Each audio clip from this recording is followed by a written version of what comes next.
Hey everybody! Welcome to the Let's Excel channel. Today's video is number 8 of an 11-part mini-series designed to give beginners like you quick tips that you can implement right now to start working smarter and not harder. Before we begin, there's another video on the channel that you might find useful as well. In that video, I show you how to get to the bottom of your data in just 2 clicks. Go ahead and check that out after this video. In this video, I'll share the 8th tip, which is how to select a large number of cells in seconds. That's right, no more clicking and dragging to select hundreds and thousands of cells. Here, I have a list of data, and I want to copy this column to another sheet.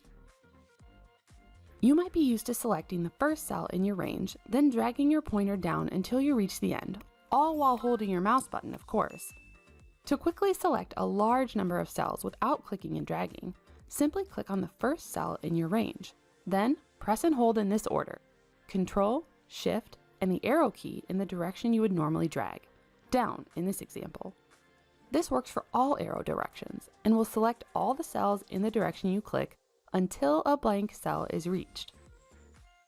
In case you want to continue selecting values, including those blank cells, simply repeat the key combinations to select first down to the next filled cell and again down to the next blank cell. Bonus tip: this works on multiple cells and in multiple directions. You can also use combinations of the Control button and the Shift buttons. Holding Shift only will select one next cell or cells at a time.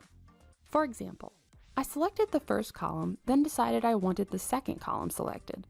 In this case, I don't need to repeat my selection starting at the top. I only need to press Shift and the right arrow to select the next column of cells. And you guessed it, if I press Control Shift right, it will select all of the columns until it gets to a blank one. This can be confusing at first, so let me know what you run into in the comments. Once you get the hang of it, you'll be whipping through spreadsheets so fast, people will think you're a real Excel wizard. If you got value out of this video and want to learn more Excel hacks, be sure to hit the subscribe and notification buttons to be alerted each time a new video is posted, and so I can help you work smarter and not harder.